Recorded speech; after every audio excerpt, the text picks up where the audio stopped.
Hello mga kol, welcome back na naman dito sa ating YouTube channel. For today's video mga kol, pakita natin yung ating very rare na unit, D17B 4x4 captain seat, 5-speed manual transmission. So check natin mga kol, din tapusin natin yung video para malaman natin kung magkano ang presyo sa ating unit.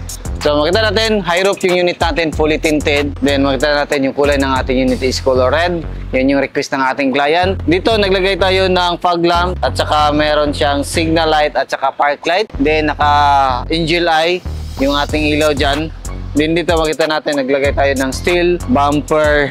Dito naman mga kol, makita natin naglagay tayo ng fender. Then 13 inches mud terrain tire, fully undercut, then lifted yung unit natin ng 2 inches. Auto fold and retractable yung side mirror natin. Dito, kinulayan natin ng color black. Then naglagay tayo ng top load carrier sa itaas. Yan, so manual sliding yung mga ganitong unit mga kol. Yan. Tapos dito, makita natin, brake drum yung likuran natin. Kinulayan natin ng color red, lifted, fully undercut. Then meron din tayong fender. Dito mga kol, customize natin yung ating tail light na high-ace tail light. So original ng mga D17B is dito. Tapos kinat natin yung kanyang backdoor para mailagay natin yung ating ilaw dito. So pakita natin kung gaano kaganda yung ilaw ng ating DE17 na customize. Pakita natin. Yan, so yan yung ano natin, park light. Then yan yung brake light natin. Yan, brake light. Tapos ito yung reverse light natin. Then makita natin yung ating hazard. Yan, so hazard, napakaganda. Hazard. Then yung ating park light. Yan, dito yung reverse. Napakaganda. Makita din natin dito mga kol, naglagay tayo ng stipboard, pit holder para hindi mabin yung plaka natin. Meron tayong reverse camera. Then naglagay tayo dito ng aluminum ladder. So yan yung request ng ating client. So lahat ng mga nilagay natin sa unit is request yan ng ating customer.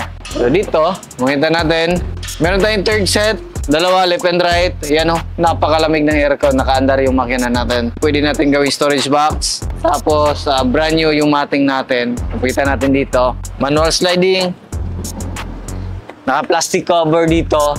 Tapos, ito yung jack natin at saka tie rings. Then, captain seat. Ayan. Very rare yung mga ganitong unit mga kol. Yung mga captain seat na D17B manual. Kung makita natin dito, meron tayong armrest and foldable yung armrest natin. Tapos meron tayong headrest. Ayan. So ito yung design ng seat cover na napili ng ating client. Makita din natin dito mga kol, brand new yung ceiling natin. Black felt yung nilagay natin. Then makita natin dito, passenger handle, left and right yan. So dito rin, brand new yung mating natin. Makita natin. Tapos dito tayo, makita natin dito, all power. Auto fold yung side mirror natin. Kita natin, ayan, goods. Power window, left and right, goods. Then makita natin, ayan, balik. Then retract, try natin yung retract. Ayan, so goods. Kabilang side, right side. Ayan, so functional lahat. So meron tayong bottle holder dito. Meron tayong extra lagayan dito. Then makita natin dito, meron tayong cup holder. Dito 4x4 switch. Ayan, so goods. So, function yung ating 4x4. Tapos, ito yung steering wheel natin. Stock or original. Naka 7 inches touchscreen stereo with reverse camera. Aircon, napakalamig ng aircon. 5-speed manual transmission. So, makita natin dito, ito yung ating clutch pedal. Brake pedal din yung ating accelerator pedal. Makita natin yung reverse natin. Yan, kita natin yung likuran natin. Tapos meron tayong center mirror. Then meron tayong extra lagayan dito. So yan yung kagandahan sa mga D17B variant na power window kasi meron tayong mga lagayan dito sa taas. Yan yun o. Kita natin. Yung dashboard natin napakaganda. Simple lang. Kita natin dito headrest goods. Kompleto. Yan. So lahat ng unit natin is kompleto sa seatbelt. Kasi kadalasan mga unit na galing sa Japan is hindi siya kompleto sa seatbelt. Yung ginagawa natin is bumili talaga tayo, naglaan na yun ng pera para dyan sa mga seatbelt para kompleto for safety sa ating mga client. So dito, check natin. Then makita natin dito yung makina natin, napaganda. So yung makina natin is RO6 engine VVT, 12 valve 3 cylinder inline. So makita natin dito yung ating ignition coil at saka spark plug, yung ating refilling ng ating engine oil, PCV valve, DVT solenoid. Meron tayong 8mm na bolt. 8mm yung gamit natin na tools. para dyan, yan yung bleeder natin. Dito, makita natin yung ating injector, isa, dalawa, tatlo. Then, camshaft sensor, sakit sa knock sensor, oxygen sensor, temperature sensor. Ayan, makita natin. So, yan yung makita natin dito sa ilalim ng ating upuan. So, naka-insulator po yan na parte para hindi mainit sa upuan natin. At saka ito, naka-insulator yan. O, ganyan yan. Para hindi mainit yung ating puwitan. Ayan o, nakailaw na. Napakaganda. So, check natin dito. Ayan. Opener, gas tank, opener goods. Yan dito. Makita natin dito mga call, yung ating alternator, aircon compressor. Check natin yung engine oil natin, bagong change oil yan. Lahat ng unit natin, naka-heavy PMS. Throttle body. Ayan, makita natin. Then dito, makita natin yung ating main fuse box, air filter housing, din yung ating ECU. So yan o, napakaganda. Yan, so dashboard natin, goods. Check natin dito yung ating hood. Napakakintab. Check natin dito. Stick natin, so ito.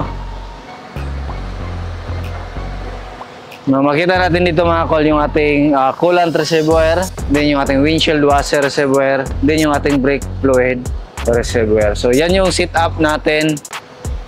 Naka 4x4 lifted, naka Mantarin tire, customized taillight from ordinary taillight sa 64V or 17V. Pinalitan natin ng high-east taillight para mas visible at saka mas maganda. Yung presyo nito is umabot siya ng 430,000 pero yung basic setup nito is nasa 360,000 kasi medyo may kamahalan yung ganitong unit na D17V 4x4 manual na captain seat. So very rare, kahit yung mga manual very rare din. Ewan ko bakit mahal, siguro sa daming bumili kasi kadalasan dito sa atin is mahilig sa manual. So, yung mga old school na mga driver natin is gusto nila yung manual na shifter. So, para hindi sila antokin. So, hindi nakakaalam, nag-accept din tayo ng Liawi plan. So, message lang sa ating Facebook page or sa ating personal account na Danilo Lasaca Jr. na meron 75,000 followers or sa ating Facebook page, Dudong Lagan or Surplus TV page. So, nag-accept din tayo ng repair dito sa ating shop. Kung meron kayong mga minivan, meron kayong gusto i-upgrade, except lang sa mga pintura at saka conversion. Under chassis repair, overhauling, heavy PMS, change oil, lift up is nag-accept tayo dito sa shop natin. So yan lang siguro yung ating vlog for today. Maraming salamat sa iyong patuloy na pagsubaybay.